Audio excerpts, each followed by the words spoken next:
Magandang araw po sa inyong lahat mga karibin natin at welcome back dito po sa ating munting channel Pinas News Review, kung saan re-reviewin po natin ang mga mahalagang balita dito sa Pilipinas. Mga simpleng komento sa mga issue dito sa Pinas. At ito nga mga karibin natin, breaking news.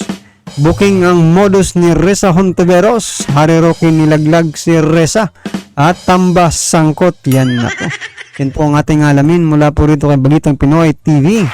Nasa description po ang full video link ng balitang ito. Subscribe na po kayo, Balitang Pinoy TV. Yan, at kung bago ka pa lang at di pa po nakapag-subscribe sa ating munting channel, please don't forget to subscribe. At i-click na rin po ang bell notification para updated ka po sa lahat ng ina-uploads nating reaction video. At eto na nga, sama-sama at sabay-sabay po natin pakinggan, panoorin at bigyan ng reaksyon ang balitang ito. Eto na po.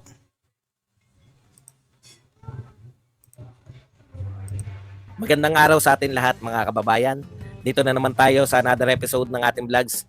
Pag-uusapan natin ngayon, ito po, no? Supalpal na naman si Risa Hontiveros at ang kanyang mga testigo laban kay Pastor Apollo Kibuloy. As in, grabe talaga. Sabi ni Attorney Harry Roque, mga testigo na humaharap kay Senator Hontiveros, recycled lang. Hala! Recycled! So it means, hoy, ayoko magsalita. Bakit sinabi ni Attorney Harry Roque na mga recycled lang? Mga testigo na humaharap kay Senator Hontiveros, recycled lang daw. Tinuturo, talagang hindi po sila pwede mapagkatiwalaan. At dapat naman, as a matter of public record, dahil ang Senado po ay isang publikong institusyon din, dapat linalabas yung katotohanan na yung mga humaharap na mga testigo ay nagtestigo na rin sa mga kaso laban kay Pastor Kibuloy at nabas. Oh, di ba? Isang malaking revelasyon. Ito pala mga testigo ni Risa Hontiveros daw, at sabi ni Attorney Harry Roque, mga recycled. Matagal na pala itong dinismiss. Matagal na pa silang nagsampa ng kaso kay Pastor Apollo Kibuloy, pero dinismiss, binasura ng piskalya. Ngayon binangon ulit ni Risa Hontiveros. Sabi ni Risa Hontiveros, babangon ako at dudurugin kita. Pero So yan, ano po bang ibig sabihin nito mga karibin natin, ha? Para sa akin mga karibin natin, gumagastos po ang ating gobyerno sa mga ganitong kaso na tapos na pala. Di ba, pagsasayang po ito ng pera ng taong bayan. Di ba? Kung instead na pag-usapan po yung about sa PhilHealth, na kung saan si Hontiveros nga po ang sangkot, siguro ko mas pakipakinabang pa yon sa taong bayan. No? Kesa dito sa recycled na pala itong mga kasong ito. Tapos na pala ito. No? At binasuran na pala ang mga ito. Bakit pag aaksayahan pa ng panahon ng Senado? O kung wala talaga silang, di ba? Ibang gustong mangyari. Di ba? Baka gusto nilang magpasikat. Dahil nalalapit na naman po ang eleksyon. Nako. Gaya nga po ng sabi ko kanina, bakit hindi na lang po pag-usapan? Diba? Yung about sa PhilHealth na anomalya. No? Kasi yun, mas pakikinabangan pa ng taong bayan kung talagang maibalik yung mga perang ginastos, diba? Nung mga panahon na yon na nandun pa si Risa Hontiveros. O, diba? Mas masaya pa siguro ang taong bayan kasi may pakinabang sila dun kesa dito sa kaso na inaano ni Risa Hontiveros kay Pastor Apollo Kibuloy. Diba?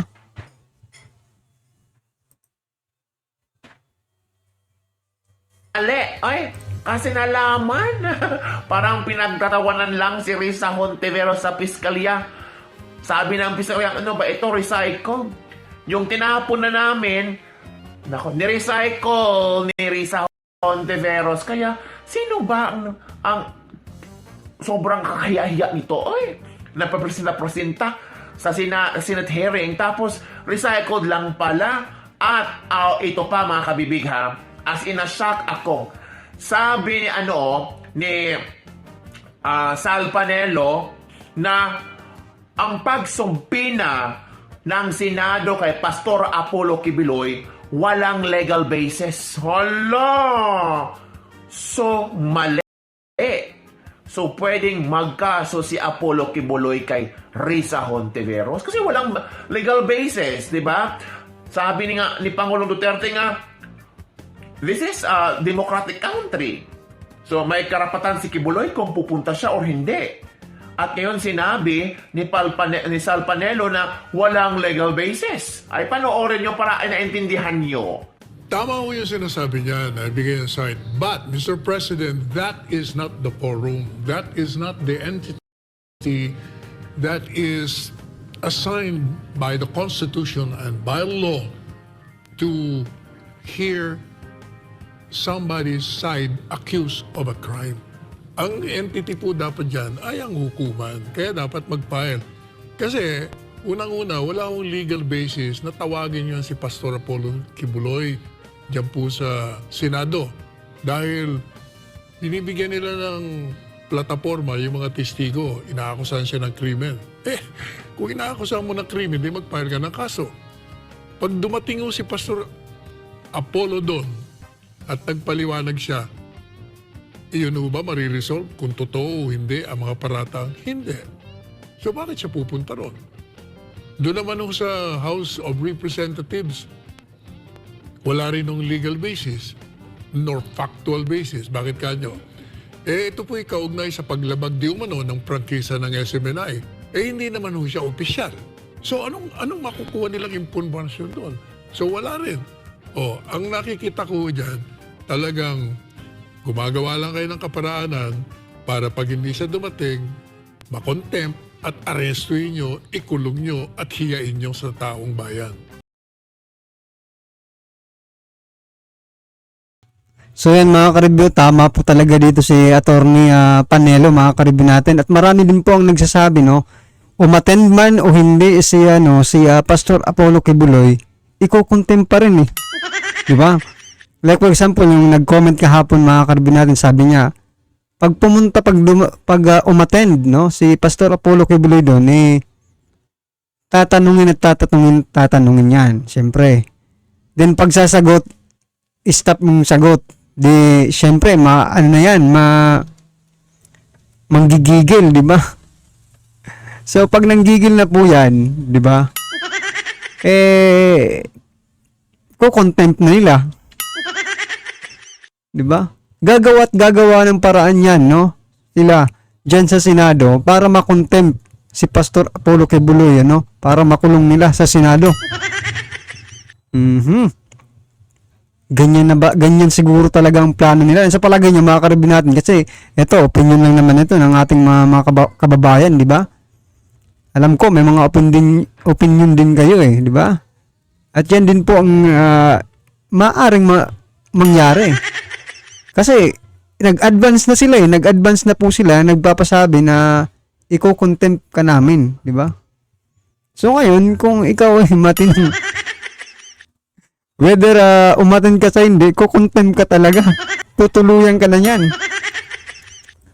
Then, eto, opinion lang na naman Baka nga, makialam pa dyan yung Amerika Diba? Kasi yung mga dilaw, tutayan ng mga Amerikano Diba? Itong si Risa Hontiveros, diba? Dilaw to Yun ang nakikita ko. Narinig yun na ang explanation ni Sal Panelo. Pwedeng mangyari yun. Gusto lang talaga nilang hiyain si Pastor Apollo Kibuloy. Gusto lang talaga nilang i-contempt ito, tapos arestuhin at ipakulong at sirain ang pagkatao ni Pastor Apollo Kibuloy. Maya naman kayo, ganun na ba ang batas ng Pilipinas? Ganun na ba ang justice system hindi pala system, ganito na ba ang patakaran ng Senado na may konting kibot, patawag agad. Kulang nga ng mga witnesses. Puro na lang mga alleged mga storytelling. Sabi pa nga ni Harry Roque, recycled lang. Para talagang maklaro natin kung recycled ba, kung nagsasabi man ng katotohanan ang mga witnesses. Kung ako si Risa Hontiveros, Supreme Court. Pero, bakit nga ba hindi nagkaso ito si Risa Hontiveros sa Supreme Court? Bakit itong mga witnesses hindi nagkaso sa Supreme Court? Kasi Alams na. binasura ang kanilang mga kaso. Ano na nga? So, sinong kaawa-awa ngayon? Di ba? At ang daming mga basos na sasabing, buti nga kay Kibuloy. Sana makulong yan. Demonyo yan. Naniwala kami sa mga witness. Ang dami nga nagsasabi ng mga supporters ni Kibuloy na itong mga witness ay mga, ano ba? Sabi nila parang bayaran. Gumagawa-gawa ng istorya. Mali-mali pala ang istorya. So yan mga karabinati, kasi ito pong mga witness ay, di ba, mga member din po ito doon sa kanilang church, di ba? Siyempre, ang mas nakakakilala po dyan, hindi tayo kung di sila. Kaya sila rin po ang naglaglag, no? Sa mga witness. Hinubaran po nila sa taong bayan at ipinakilala po nila kung sino-sino po ba itong mga witness. Yung isa nga pala, di ba? Ano yun pinag-aral pa ni Pastor Apollo Kibuloy. Di ba?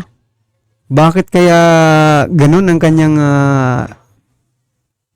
naging desisyon, di ba? Na kalabanin, di ba? Or something na magsinungaling siya.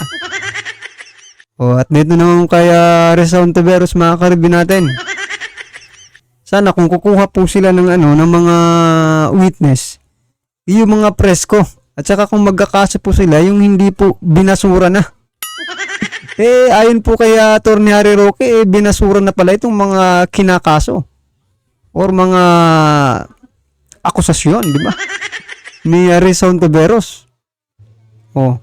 Tama rin po yung kaninang sabi na bakit hindi na lang sa korte? No, kung talagang may ebidensya kayo, talagang kung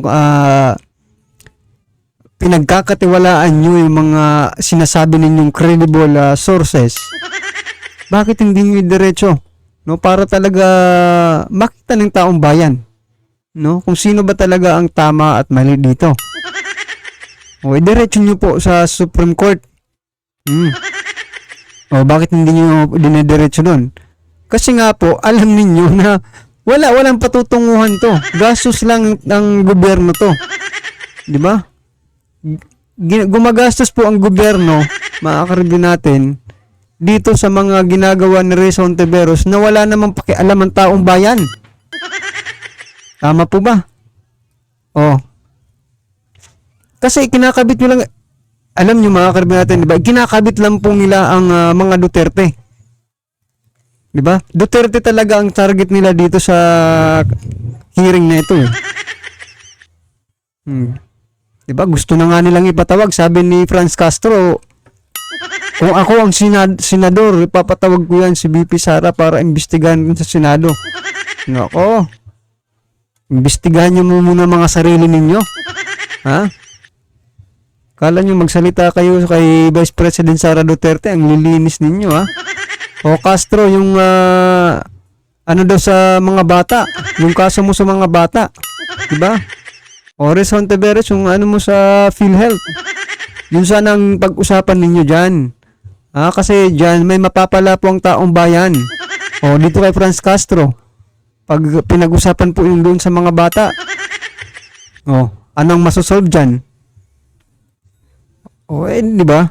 Mababawasan ang mga kidnapper, dito naman kay Risa sa PhilHealth, may ibabalik sana. Sana may balik yung pera ng taong bayan sa PhilHealth. Di ba? Well, anyway, lahat naman po tayo may kanya-kanyang opinion at komento. Komenta lang po sa baba para at least alam po ng ating mga kababayan ng inyong nararamdaman patungkol po sa naging balitang ito, right? Kung bago ka pa lang at di pa po nakapag-subscribe sa ating munting channel, please don't forget to subscribe at i-click na rin po ang bell notification para updated ka po sa lahat ng ina-upload nating reaction video. Yan mga karibin natin, huwag din po kalimutan mag-subscribe kay Balitang Pinoy TV. Nasa description po ang full video link ng balitang ito. Subscribe na po kayo, Balitang Pinoy TV. Maraming salamat po.